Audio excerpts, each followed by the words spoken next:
And these are questions that you as a person need to answer, and these are not something that can be answered for you or that can carry um, impetus without your input. So let's look at some of these questions. First one is, how is your internal communication? And by that I mean, when you are sitting in those still moments and you're considering something that is happening in your life, are you sharing that information with yourself honestly and evenly, just making observations? Or are you perhaps putting a burden on yourself? Perhaps you're carrying over emotional baggage and putting on yourself negative spin. Not so much saying, this is an amazing, unique situation we're in, and I need to figure out how to resolve it. But instead, you're saying, "Oh, I'm so dumb. I'm so stupid. I'm so this. I'm so that." And when you have poor internal communication, when you bring yourself down, you make it more difficult to be a happy person. Whereas if you said, "Oh, yeah, this is something I haven't considered before," or "Oh, yeah, things aren't going so well. I'm going to have to consider what my options are." When we do it that way, then we are raising our eyes up off of the problem and resolving it on an even keel basis. So it's important to know how your internal communication is going and to analyze it on an ongoing basis, because we all have bad days. We all have days where things don't go our way. There are times, I know it. If you listen to my broadcast, you probably don't realize how difficult life is, but you do know that I'll mention something that's bothering me. It's on my mind, and it's important that I present that information from the way I talk to myself. If I'm being mean to me, if I'm tearing myself down, that's not a good thing. So instead, I have to figure out how to couch it. And let me be clear. I have some associates and some friends who get on my case because they are themselves less jovial. They have less joy in their life, I guess. And they get on me because they feel that I'm being judgy or judgmental when I say, "Oh, just lift yourself out of it." But I'm not necessarily saying that you can avoid your problems or overcome your problems by yourself. What I can say is, be kind. Speak to yourself in a way that you show how much you care about yourself. And if you don't care about yourself very much, that's something that perhaps we might want to consider working on. I know that in my darkest moments, I almost always am looking inward, and I need to be looking outward, because that's where the light comes into your face, right? Comes in through your eyes. But this leads to something else. When you consider your position on things in general, are you optimistic or pessimistic? And while that seems like a false dichotomy, because of course in every condition there is a middle point, a breakaway where we can actually carry over either direction, the idea is that we can have a positive expectancy or we can have a negative expectancy, and the difference between those makes the difference between night and day. If you want to be a joyful person, if you want to have joy in your life, you need to be fundamentally optimistic. Now, I have a friend of mine who says be pessimistic, because when you do that, you're always positively surprised when things do go your way. But to my way of thinking, an optimistic viewpoint isn't necessarily even saying things will always go right, because that would be insane. The reality is that we need to be able to look at everything that happens in perspective and decide which of those things that we're looking at is bothering us and what is it that bothers us, and look at that from a different perspective. Perhaps we're just not seeing the whole picture, or perhaps the information isn't being shared with us completely. But there's a third aisle, of course, between those two, and that's to be, well, some people say pragmatic or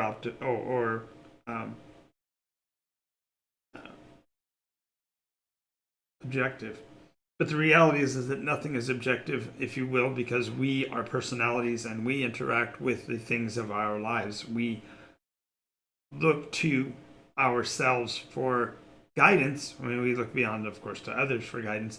But the idea here is that when something happens, if we automatically are always leaning to the pessimistic side, we're putting ourselves in a nose down attitude. And as we were talking about before, your attitude changes your altitude, because if you're looking up, you're going to be theoretically moving up, I guess.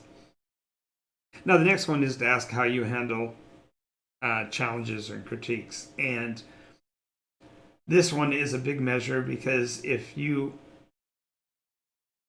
hear an objection, or you hear negative input, how susceptible are you to mirroring that emotion? If someone said, "Hey, you did a good job yesterday, but," and then gives you the negative piece, do you focus on that negative piece? Oh, we're on break.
Alrighty, so sorry for that. I talked right into the break. I wasn't even paying attention.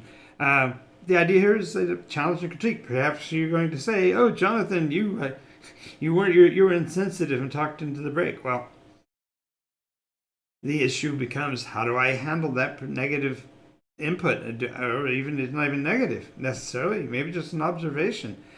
It's a matter of how I receive that information, and so therefore I have to receive it in a positive light. I have to accept that somebody else's opinion might be different from mine, and they might have something that's useful for me to consider. And when you handle your challenges or critiques in a defensive or a negative way, it really means that you're pushing back and trying to keep the other person's input from affecting you. And it perhaps is speaking to your own level of joy for you to assume the negative attitude, negative positioning. When I speak of the benefit of the doubt, therefore, I'm not just talking about whether or not I believe somebody else was speaking negatively or as an attack. I have to instead also look at the fact that the benefit of the doubt might be, in my own case, to think that I'm perhaps perceiving of it improperly. Next one is, of course, do you consider yourself to be proactive, reactive, or unresponsive? If someone does bring something to you, do you push it to the back burner immediately and negate it as if it never happened? Or do you take it to heart and immediately knee-jerk respond? I think there's a balancing place that needs to occur when we are dealing with this internal conversation. Are we looking at the information and responding to it rationally, or are we just reflexively responding simply because we don't want to face the issue, or perhaps we are going overboard and overreacting? We have to think about all these things, because if we are a joyful person and somebody brings up something adverse or negative, it's a matter of our position, our decision to accept it and catalog it, perhaps analyze it at a later point. But the idea of being pardon me, the idea of being responsive to something is far different from being reactive to it. If you bump me on the elbow and my arm swings over and I smack myself or whatever, that's a reflex. But that's perhaps not the best way I could have responded if I had found a way to focus on the issue and therefore handle it instead of just throwing out the baby with the bathwater. That might be a better way to do it. Next one is, what are your default expectations? Do you expect things to go right or do you expect things to go wrong? This is perspective, after all. We're talking about the way you focus your eyes on the situation at hand. Are you looking it straight in the eye? Are you grabbing it as a whole item and then observing it and looking at it in all its entirety? Or are you expecting worse? If you're expecting, for example, in the case of, again, public speaking, if I expect your response is that you'll watch my videos and like what I'm doing, that's a far different position than if I'm assuming that that there's no one in the audience and you're not listening and what I'm saying is hitting deaf ears. Obviously, I wouldn't keep doing it if I didn't feel optimistically that at some point somebody's going to see part of this video and be interested in it. Next one is, this one's kind of hard. How many times have you actually failed? When we look at our lives and we look at things that have happened, I've been a storyteller and game master for 50 years almost. And so the question becomes, have I ever failed? Have I ever had a games group founder and fail? And do I let that happen? And many times people will simply abandon something rather than face the actual possibility of failure. They'll assume that the failure is going to occur and therefore they are preventing the emotional condition of that. I've had many jobs and careers I've talked about before. I'm a former air traffic controller and microwave antenna installer, etc., etc., etc. And have I failed? Certainly. As a matter of fact, it's sometimes hard to admit, but I know this may be a shock to some of you, but I have been fired at a job exactly once in my entire life. But I've pushed a job all the way to that logical conclusion only because I was wanting to see whether or not I could overcome it. Could I change its course? And without keeping a positive attitude and a nose up optimistic position, I couldn't have done that, because the reality is that if you have never failed, if you've always just quit at things, then you don't even know what you're capable of, which is, I suppose, in a way heartening. If you've now turned around your attitude and you are now using it optimistically, you can say, well, if I've never actually failed, then I haven't failed, and that's 100% success rate. But it is important to note that if you've never picked up a baseball bat and never swung at a pitch, your batting average will be perfect. You'll have a perfect batting average because you have no numbers to disprove that. You have no level of activity by which you can compare relatively success or fail. So if your default expectation is to always succeed, but you never give yourself the opportunity to fail, then it's a false promise. It's a false reality. On the other hand, if you hold a negative position and never try, then you are setting yourself up to never make the attempt and never find out what you're capable of. Now, when we think of it in terms of, therefore, the number of failures versus the number of times that we've quit, that does say something about our character, and it does, in reference to what we talked about yesterday, it means it's something that we need to work on. We need to build up our resistance, our resilience, if you will, our resolve to be able to face those failures. Because without hitting the failure, we can't know that something isn't going to work, and therefore we can have a false hope for it. So then that leads me to the next question, and that is, when was the last time that you won at anything? I remember several of my friends who have, over time, for example, won a radio contest or won a pie eating contest or whatever.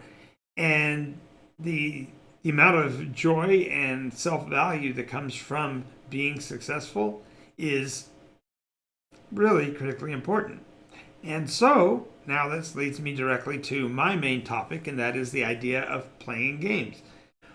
When we live a life where we aren't testing ourselves, when we live a life where we're not seeing what we're capable of, we need to find ways to do that. And there's nothing like a tabletop game, a card game, a role-playing game even, to give us that validation and that chance to win. And by building up our victories over time, we get better and better at things because we see where we've succeeded and we learn the places where we have failed. And this is really important because this leads to the next part. Are you the kind of, this is a question you have to ask yourself. Am I a doer or am I a watcher? Because a lot of people go through their lives, they've done the minimums to get to wherever they are, and they're doing the minimums to make what they're making, and they're doing the minimums to have the relationships that they're having, but they're only watching, they're only observing, they're not actually being, they're not actually engaging, because that engagement is dangerous. You can run the risk of failure. And this then therefore puts us in a situation where if we are constantly failing because we're not actually completing, and we're not really failing, but we are constantly quitting, then that does say something about our character and our persona and the people that we are versus the people we want to be. So we have to envision ourselves succeeding. And tabletop games are a way to validate, at least at some level. Because in reality, most tabletop games, there is at least some element of RNG, or random number generating. And we'll talk more about that in a second. But the question therefore becomes, when we do decide to act, are we doing so with a plan? Are we taking notes? Are we strategizing? Are we putting in the effort? Or are we just winging it and then crossing our fingers and hoping to the RNG, the random number generator, to make it work? And this is critical. And every one of us is guilty of it at some time. I've certainly done it, where I've hoped for things without putting any of the work in. And while sometimes there are things that do work out, that's also not a measure of our ability, and it doesn't do anything for our self-image if the only successes we've had were luck of the draw. So therefore, we have to think about it and say, how likely am I to undertake an action? And I'm kind of asking that as kind of a call to act here, in that, how likely are you to actually make the attempt? And how dedicated are you, once you've made that resolution to act, do you actually do so? And so I want to ask if you want to care to take a chance at this moment and find out more. And if so, I'm going to ask you to subscribe to this channel. I know that whether you're subscribing in Twitch or if you're subscribing in YouTube, there's a radical difference. I'm asking you to do either or both. You want to show that you have a dedication to follow through on something. If you watched this much information, if you stayed with me this long, you obviously want to know more. So go ahead and take the chance and subscribe to the channel. Follow us here on Twitch. Subscribe on YouTube. Gather more information. Check out my website and so on. I'm just asking you to consider that as we go on to the next section here.